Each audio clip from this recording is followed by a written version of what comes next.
Hey friends! Frazee F tier here. Today we're gonna be talking tier lists, and then we're gonna be ranking systems.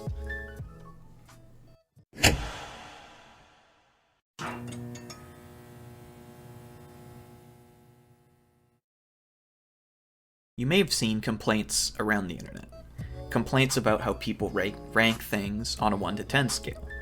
Things along the lines of, oh, everything's like a 7 or 8 out of 10, or why is mid considered bad nowadays?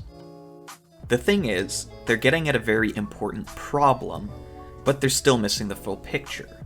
Let me explain. The other day, me and my friend were talking about rating movies, and he said, I truly believe there's no such thing as a perfect 10 out of 10 film. We got to talking about what makes the difference between a 9 out of 10 and a 10 out of 10. And here's the thing. Neither of us was wrong, we were just using different criteria. And that's what this video is about. Dissecting the criteria people use to rate things, and then we'll be rating these rating scales. Here's the problem. There are many perfectly valid ways to rank things out of 10, but we don't differentiate between them. We all talk about them as if they're the same thing, and we refer to all of them as 1 to 10 rating scales. So, what exactly are these different criteria? Let's think for a moment. If you look at percentiles, like how people talk about childhood weight and height, for example, like, oh, he's in the 11th percentile, etc., etc. You can look at media in that lens. Movies, video games, restaurants, whatever it is you want to rank. Exactly 10% of them could be rated a 10 out of 10. 10% could be rated a 1 out of 10, etc. You take the whole amount of the things that you're ranking and split them evenly into these percentile groups. This is a perfectly valid way to rank things, and it is statistically accurate. But of course nobody ranks things that way. You might be thinking to yourself, well, wouldn't the bell curve be more statistically accurate if that's what you want? And that's the thing. A bell curve distribution is also an equally accurate and valid way to rank things. Realistically speaking, most movies, for example, are going to be pretty average. And ranking on a bell curve does a great job at ranking things if you want to be as objective as possible. If you want to rank movies objectively, looking at cinematography, dialogue, plot, characters, all that stuff, you'd find probably they skew towards those middle rankings. So when you see a lot of these people online complaining about how people rank things, this is often the scale they have in mind. They're looking at someone ranking things subjectively, calling everything a 7 out of 10, for example, and thinking that they're doing a bad job of ranking things objectively. Speaking of subjective, what exactly does that entail? The third type of ranking scale I want to talk about is exactly that, subjective. Let's call it the emotional scale. The emotional scale is probably the most common type of ranking system.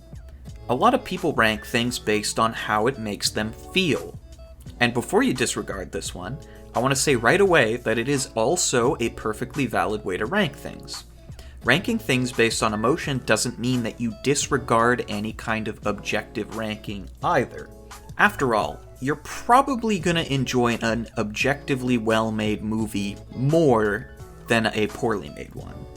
Instead, this ranking system is based around the idea that things should be rated on how they make you feel.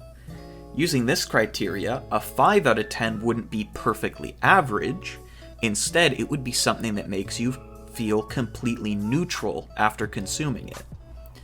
Using this criteria, it's perfectly reasonable to rate things a 7 out of 10, a rating which would make you feel a reasonable amount of enjoyment. Something that would be completely unreasonable based on a more objective bell curve.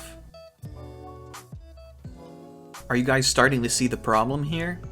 We have multiple different ways of ranking things, but they're all being talked about as if they're the same thing. These ideologies also have a considerable amount of crossover and leeway when rating things. Most people are probably going to be using a mixture of all three of them to a certain extent, since percentile rating doesn't really show any nuance, and nobody can be 100% perfectly objective, and emotionally based ranking kind of doesn't really convey much to the audience, other than just how much you enjoyed something. Perhaps then, a healthy mixture of all three is the optimal option. Spread out more evenly, like the statistically accurate options, while still using objective metrics and also including your personal feelings as well. The important part is that we untangle our feelings and we start to be more conscious about the way we talk about these things.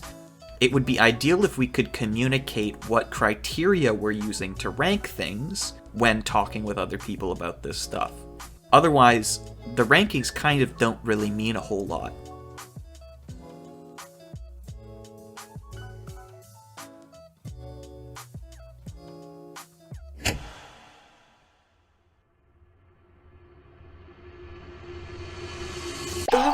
Crazy jump scare. Anyway, enough with the boring video essay part. I think it's time we moved on to the clickbait part of the video. Alright friends, it's the moment you've been waiting for. We're gonna rank ranking systems. Before I start this, I just want to say, yes, I know I've been using the words ranking and rating interchangeably. I know they're not the same thing, but for the sake of this video, you can kind of imagine that ranking things is just a linear way of rating them, kind of. You could think of it that way. Anyway, without further ado, here we go. First up, we got emotional. Pros, hard to argue, because you're just talking about your feelings. It's also a great way to get your thoughts down on paper, and it's pretty intuitive. I think that's why it's so popular and common for people to use this scale. Some of the cons are, it's hard to argue if you are just talking about your feelings on something, and there's also less information conveyed to the audience because of that. A rank. Percentile. Pros, it's very statistically accurate, but it's got a lot more cons, those being doesn't really show jumps in quality because all of the number ratings are evenly spaced from each other, and it also only takes into account things that you have consumed yourself. It's also not very intuitive, kind of silly, nobody actually does this, and it requires more effort because you have to keep track of everything. I give that a C. Objective. Also statistically accurate in a different way. It's also quite intuitive and accurately shows jumps in quality. Cons. It is often done wrong or misinterpreted, and the mid-levels can get very cluttered because of the bell curve. I give it an A. Star rating. Star rating is functionally just the same as any of the 1 to 10 scales, and it can be under either of those three categories. Ranked list. Pros, very simple. You're just lining things up in a row. Cons, also doesn't convey a lot of information and is missing potential jumps in quality. It doesn't work well if there's a lot of things that you're ranking, and it can be very clunky, just like percentile, to keep track of everything. Yeah? D tier. Next up, competition. That's, for example, like bronze, silver, gold medals, so basically a top 3. Pros, it's classic. Everybody knows it. It's simple. It's very good when you're trying to recommend things to people, being like a top 3. Problems, it's only showing 3 things in a list. C tier. Top 10. Same thing, or similar to the competition, but it shows more things. So basically it's better for certain things because depending on what it is you're ranking, you might want more or less things in the ranking. Very situational. B. Binary. This one might require a little explanation.